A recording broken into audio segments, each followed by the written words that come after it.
Тэгэхээр хоёулаа эхлээд 335 төслийн талаар ярилцсан. Сүүлийн хийн олборлолт нь бол сүүлийн хагас жил орчмын жилийн хугацаанд бол сар болгон л одоо бараг дээцгээ эвдээд явж байгаа. Ялангуяа Lucky Fox 0.7 цооны үед бол маш сайн гүйцэтгэлтэй харагдаж илээ. Тэгэхээр төсөлд одоо сүүлд гарч байгаа энэ агцууд үүнд нөлөөлсөн хүчин зүйлсийн талаар та бас дэлгэрэнгүй мэдээлэл өгөхгүй юу? Цаашдаа ер нь энэ ирчээ хадгалаад явах хүлээлттэй байна уу? За баярлалаа. Манай төслийн талаар ярих боломж олгосонд. Ер нь бол 335 төсөл бол хамгийн анхныхаа цооногийн 2023 онд 1-3 дугаар цооногоо өргөмжсөн. Тэгээд дараагийн жил нь бол дахиад 3 цооног. Ингээд 25 оны намар бол 7 дугаар цооногоо өргөмжсөн. Тэгээд эдгээр маань ерөөсөө нөө жил болгон бид нар яагаад ийм тооны цооног өргөмдөг гэхээр нөө судалгаа мэдээлэлээр үндэслэж тэр газар доор одоо тий яавал энэ оновчтой технологиор энэ байгалыг олборлох боломжтой гэдэг технологиг л бид нар хайж байгаа. Тэгээд тэр судалгаагаа хийгээд үр дүнгээ хараад дараагийнхаа цооногийн байршлыг сонгох зарчмаар явдаг. Тэгээд 7 дугаар цооногийн ялгаа нь болохоор бусад цооногудаас одоо яг ижил нүүрсийг арай дээгүр метрт хөтэлж байгаа гэсэн. Ер нь манай цооногуд нүүрсээ бол 280-аас 400 орчим метрийн хооронд нүүрс хөтэлдэг бол Lucky Fox 7 бол жоохон одоо up deep буюу 280-аас орчимд одоо нүүрсээ хөтэлж байгаа гэсэн. Хэвтэй цооног гэж. Бүгд босоо цооногуд гэхдээ арай дээгүр гэсэн. Одоо ингээд адилхан унтсан байхад арай дээр нь байгаа гэсэн.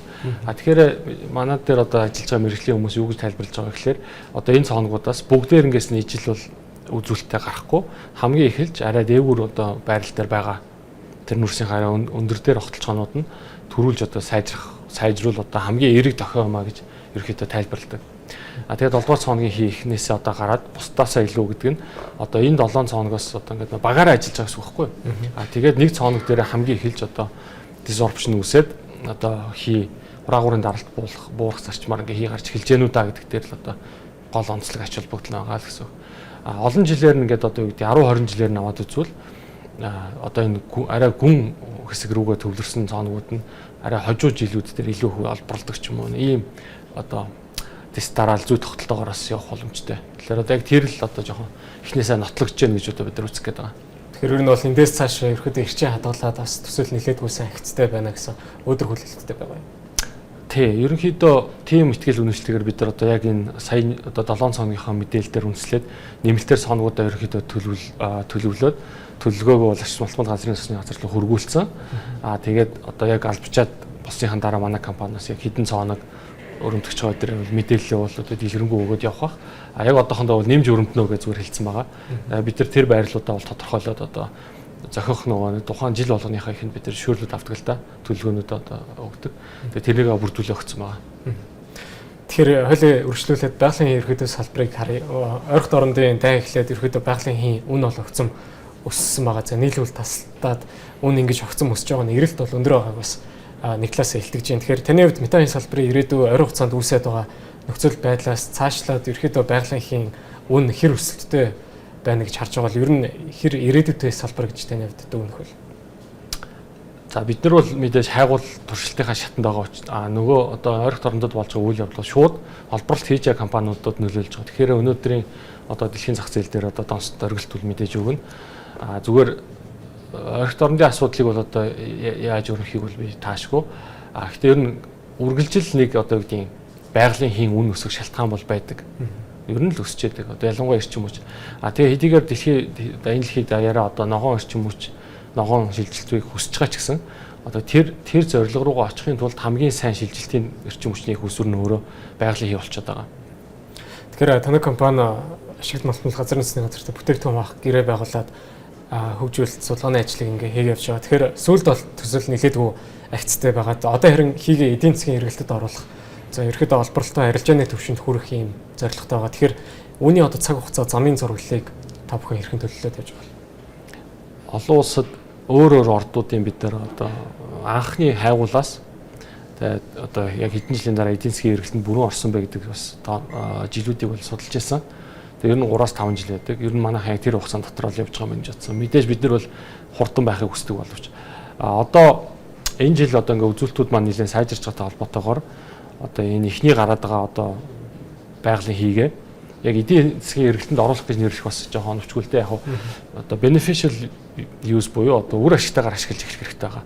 Тэгэхээр бид нар бол одоохондоо бол мэдээж бамбардаад байгаа. Энэ бол нэг одоо хэдийгээр одоо гаралт маань нэмэгдэж байгаа ч одоо яг ингээд нөгөө одоо байгалийн хийгээ боловсруулад юм ашиглах хийхэд арай багтаад байгаа. Тэгэхдээ бид нар ер нь цаашдаа одоо буюу 26 онд багтаагаад эрчим хүч одоо энэ байгалийн хийнээс эрчим хүч үйлдвэрлэх туршилтыг хийчихье гэдэг зорилгоо бол тодорхойлоод тэрнийхээ хүрээнд бол төлөвлөө ажиллаж байгаа. Тэгээ одоо ерөөсөө байгалийн хийн гарц одоо энэ нэмэгдэлт маань үргэлжлэх нь энэ ер нь ямар шүү байх уу гэдгээс л одоо энэ бүхэн маань шийдэгдэнэ. Ямар ч сан бид нар бол 26 онд багтаагаад одоо зөвхөн байгалийн хийг ингээд олборлоод бамбардаад авах ш. Энийг бид нар эрчим хүч тав болгоод үзчихье гэдэг төлөвлөлөд одоо ажиллаж байна. Тэгэхээр танад Австрали компани TMG Energy хавцааны ашиг онгорсноос хойш нэлээдгүй сайн өсөлттэй харагдсан. Сүүлд бас 6 саяг бол зах зээлээс татан төлрүүлсэн нэлээдгүй захиалганаас аягүй хурдан дүүрсэн бол харагдсан л да. Тэгэхээр ерөөд олон улсын хөрөнгө оруулагчид ер нь Монголын метагийн салбарыг хэр сонирхож байгаа харагдсан. Тэгэхээр таны компанийн туршлагаас харахад ер нь манай Монголын одоо метагийн салбарт гадаадын хөрөнгө оруулагчид орж ирэх боломж одоо хэр өргөн байгаа гэж тайлбар. Тэгээ одоо гоё асуулт байна. Тэгэхээр манайхтай адилхан Австралийн хөрөнгөний бирж дээр бүртгэлтэй Монголд яг энэ нүүрсний давхар метан хийн чиглэлээр ажилладаг 3 компани байдаг. За энэ нь бол Jade Gas, Австралид одоо хөрөнгөний бирж дээр бүртгэгдсэн нэрээр нь хэлэхэд Jade Gas, Elixir гэдэг. Тэгээд эдгээр 3 тэгээд манай TMK гэж байгаа. Эдгээр 3 компани дотроос бол Elixir бол Монгол дахь төслөө бол жоохон өндөрөөд Австрали дахь төсөл рүүгээ илүү төвлөрөөд эхэлсэн. Тэгээ энийг ч одоо бас зарлаад өөр хамтрагч болоод тэр нь одоо цаашдаа энэ төсөл дээр нь ажиллаж явах юм болов уу гэж ойлгохдоор мэдээ гаргацсан байсан. Тэгээд нэгдүгээр, хоёрдугаар тэгэхээр ер нь яг өнөөдөр одоо яг нээлттэй компани дотроос Jade Gas манайх хоёр л илүү идэвхтэй үйл ажиллагаа явуулж байгаа. Мөн түнчлэн одоо нээлттэй биш боловч хэд хэдэн Австралийн хөрөнгө оруулалттай бас компани байдаг. Метаны чиглэлээр одоо ажиллаж байгаа. Анхандаа бол их өндөр хүлээлттэйсэн. Монгол улс маань нүүрсний одоо ариун нөөцтэй учраас ер нь нэлээд өндөр үзүүлэлттэй сайн гарах болов гэдэг. Гэтэл яг сүүлийн 2 жил дээр бол аль төслүүд дээр ямар сорилт гарсан бэ гэхээр ялангуяа манай дээр бол одоо газар доор тэр тухайн нүүрс хэдийгээр байгалийн хийхээр агуулдаг байгаа хангалттай эдийн засгийн үр ашигтай байж болохоор хэмжээнд агуулдаг боловч тэрийг олборлох технологи дээр бид нар бол нэлээд гатсан. Одоо манай хувьцааны ханш бол нэлээд уналтайсэн шүү дээ удаан хугацаанд. Энэ нь өөрөө хэдийгээр тэр доор байгаас энэ одоо олборлох боломжтой үгүй гэдэгтэй нь бас жоохон хэрэгэлзээ үсэдсэн гэсэн үг. Тэгээ одоо энэ сүүлийн энэ он гарснаас хойш одоо энэ хандлага өөрчлөгдөж байна. За Jade Gas компани талаар бол мэдээж тэр нээлттэй компани учраас би нэг хариулж мэдэхгүй. Гэхдээ тэднийх бол арай ялгаатай цоногуд өргөмжсөн. Хөндлөн цоногуд бол өргөмжсөн. Нэлээд өндөр үнэтэй. Тэгээ одоо тэр компани маань одоо тэрнийхээ үр дүнгээс хүлээж байгаа. Одоо бид нар бол нээлттэй мэдээллийн хэмжээнд харж байгаа учраас. Тэгэхээр Монгол улсын нүүрсний давхрын метаны төслийг бол нэг хэсгийг сонирхож ирсэн бол сүүлийн 2 жил бол миний ажигласнаар бол одоо бас эргэлзэх хандлага үүссэн байсан. Ер нь Монголын энэ төслүүдээс ер нь хий гарахгүй юм биш үү? Алинаас нь ч гарахгүй байгаа гэсэн л гэж одоо хэлээ л да. Ер нь хүссэн хэмжээнд. Тэгэхээр энэ сорилтоос одоо л ингэж ихнээсээ одоо гараад одоо дөнгөж эргэлт эхэлж байна. Одоо тэгээ цаашдаа одоо нөө байгалийн тогтцыг одоо бид нэр бас таашгүй учраас одоо энэ хийн гарц маань үргэлжлээд өсөөсөө гэдэг л тэгээ тэрийг одоо амжилттай болохын тулд одоо хамгийн сайн мэржлийн хүмүүсийг ажиллуулаад манайх явж байгаа. Тэгэхээр Монголын нүүрсний метан гэдэг одоо бүр их шуураад байгаа зүйл бол байхгүй. Хэсэг бол нэлээд бүр хүмүүс эргэлзсэн байсан баг гэж би ойлгодог.